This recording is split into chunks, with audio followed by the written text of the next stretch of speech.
পঞ্চম দিনের মতো শাটডাউন কর্মসূচি পালন করছে জাতীয়তাবাদী শিক্ষক ফোরাম। এ নিয়ে আরও জানাতে রাজশাহী বিশ্ববিদ্যালয় থেকে যুক্ত হচ্ছেন মারুফ হাসান।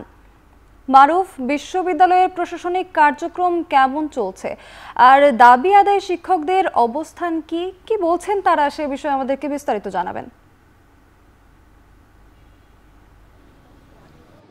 পুতুল, দীর্ঘ 4 দিন পরে কিন্তু রাজশাহী বিশ্ববিদ্যালয়ের কর্মকর্তা কর্মচারীরা তাদের কর্মক্ষেত্রে কিন্তু ফিরেছেন। একাডেমিক কার্যক্রম শুধুমাত্র এখন পর্যন্ত বন্ধ আছে, তবে প্রশাসনিক, দাপ্তরিক এবং পরিবহন দপ্তরের যে কার্যক্রমগুলো সেটি কিন্তু আমরা দেখতে পাচ্ছি সকাল থেকে এখানে চলমান আছে।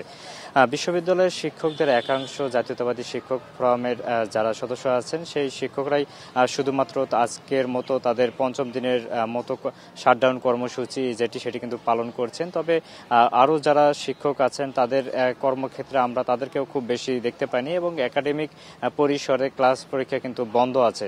আপনি জানেন যে পূজা উপলক্ষে শিক্ষার্থীদের ছুটি এবং বিশ্ববিদ্যালয়ের এমন পরিস্থিতিতে আবাসিক হলগুলোতে আমরা দেখতে পেয়েছি যে শিক্ষার্থীদের সংখ্যাও কিন্তু কমে গেছে।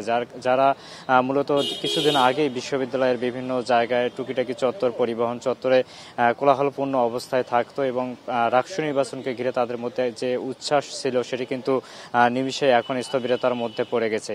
পুরো ক্যাম্পাসের চিত্র যদি আমি আজকে বলি, আমরা বিভিন্ন জায়গায় কিন্তু ঘুরে দেখেছি যে জায়গাগুলোতে মূলত শিক্ষার্থীদের পদচারণা মুখরিত থাকতো সেই জায়গাগুলো আজকে অনেকটাই ফাঁকা। চার দোকান থেকে শুরু করে একাডেমিক ক্লাসরুম সবকিছু এখন ফাঁকা অবস্থায় আছে। তবে বিশ্ববিদ্যালয়ের জাতীয়তাবাদী শিক্ষক ফোরামের যেসব শিক্ষক আছেন তাদের সঙ্গে বিশ্ববিদ্যালয় প্রশাসনের একটি বৈঠক চলছে উপাচার্যের কার্যালয়ের পাশে যে কনফারেন্স রুম আছে সেখানে। কিছুক্ষণ পরে হয়তো বা আমরা এই বিষয়ে বিস্তারিত জানতে পারবো। এখন পর্যন্ত সকাল থেকে আমরা দেখতে পেয়েছি যে এখানে বিশ্ববিদ্যালয়ের আশেপাশে যেসব স্থানীয় মানুষ আছেন তারা কিন্তু উপাচার্যের সঙ্গে কথা বলেছেন এবং তারা এই 20 সেপ্টেম্বর যেসব শিক্ষার্থী শিক্ষক লাঞ্ছনার ঘটনায় জড়িত ছিল তাদের বিচারের দাবিও জানিয়েছেন। একই দাবি কিন্তু জাতীয়তাবাদী শিক্ষক ফোরাম, তাদেরও এখন পর্যন্ত সেই দাবির প্রেক্ষাপটেই পঞ্চম দিনের মতো তারা কর্মবিরতিতে আছেন এবং তারা বিশ্ববিদ্যালয়ের প্রশাসনের সঙ্গে কথা বলার পর সিদ্ধান্ত জানিয়ে দেবেন পরবর্তীতে তাদের কর্মসূচি কি হবে এবং তারা এই শাটডাউন কর্মসূচি থেকে নিজেদের সরিয়ে নেবেন কিনা।